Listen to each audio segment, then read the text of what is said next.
discussing why we stop, no, we don't stop on Minal Jinnat wan Nas, and then we start again Quran Sharif. The Quran Sharif means to read again and again. Okay?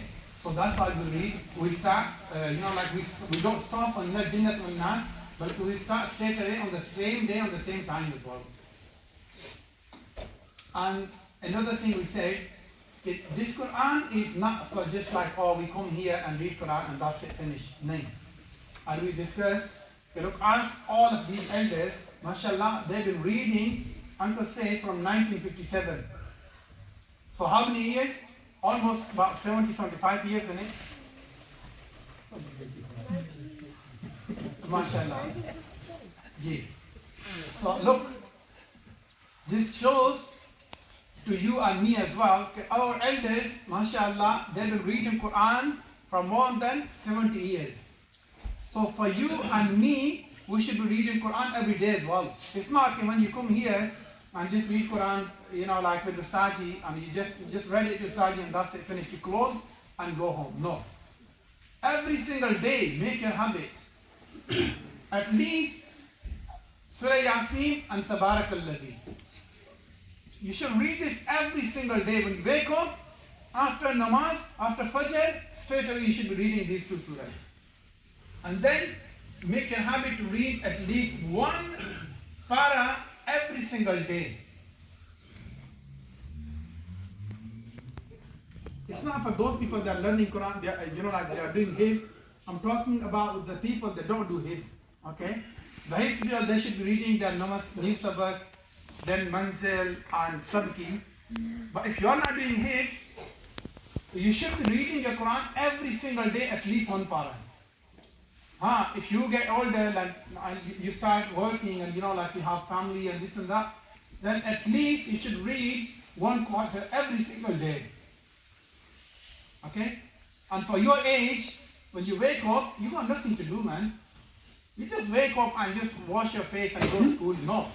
Your habit should be, when you wake up, make your wuzu, read your Quran, read your namaz and read your Quran as well. If you are in Qaeda, you should read your Qaeda sabak at least 15 times. Okay? If you are in Sipara, 15 times. You got only one line in it, or maybe less than a line. So you can read this within about 5 minutes. Okay? So boys, make this habit. And look, ask uncle when he started reading every single day.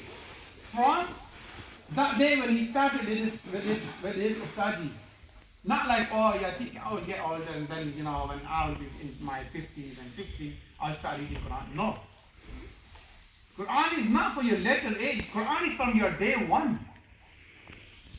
The day you start talking, you should start learning Quran as well.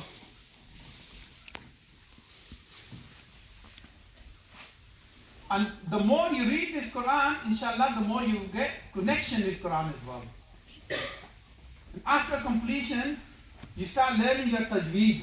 Not after, but straight away you should, you should start working on your tajweed as well. It should be 100%. And then we should be learning Quran with translation as well. First, our namaz and our Quran. Why? Look, when you talk to somebody, and for example, somebody, they come here and they start speaking maybe Chinese, or maybe Gujarati, or maybe Bengali, and you don't understand. Would you like it? You're just looking at their faces, isn't it?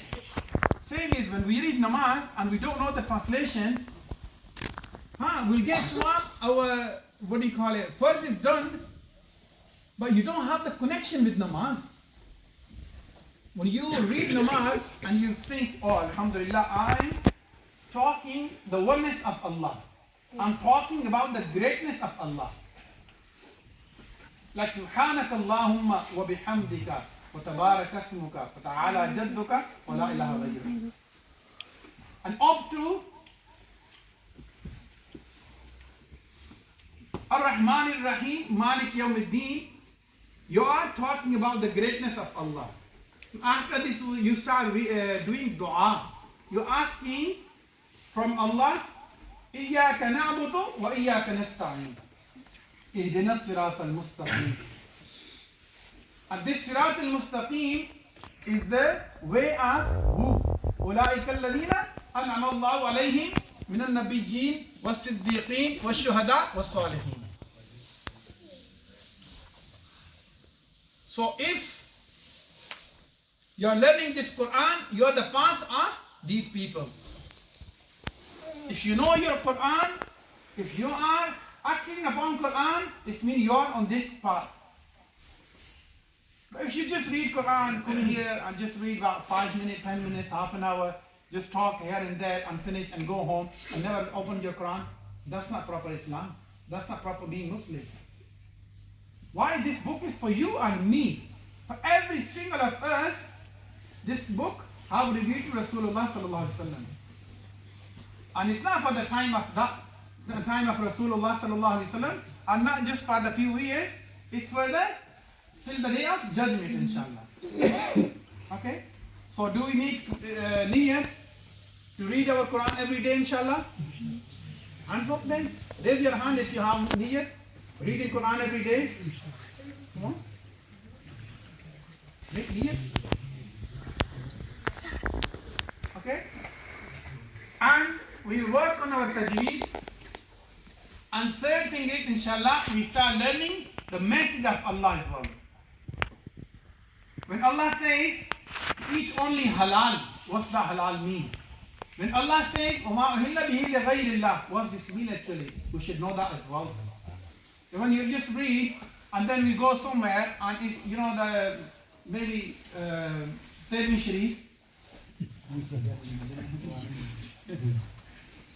So if somebody brings Hatm-e Sharif and you don't eat, why you don't eat? Because this is not on the name of Allah. If somebody makes something and he says, okay, this sawab is for the whole ummah, that's alright, you can eat it. But everything should be on the name of Allah. Okay? If you give sadaqah, it should be on the name of Allah. Okay? So when you don't know the meaning of وَمَا أُهِلَّ لِغَيْرِ اللَّهِ بِهِ, then how would you understand this? That's why it's compulsory for us to learn the meanings of Quran as well. Okay? So may Allah give me and you tawfiq as well to learn our Quran and act upon it as well. So should we start? Anybody else is coming? No, that's fine. That's fine. Should we start? Amir?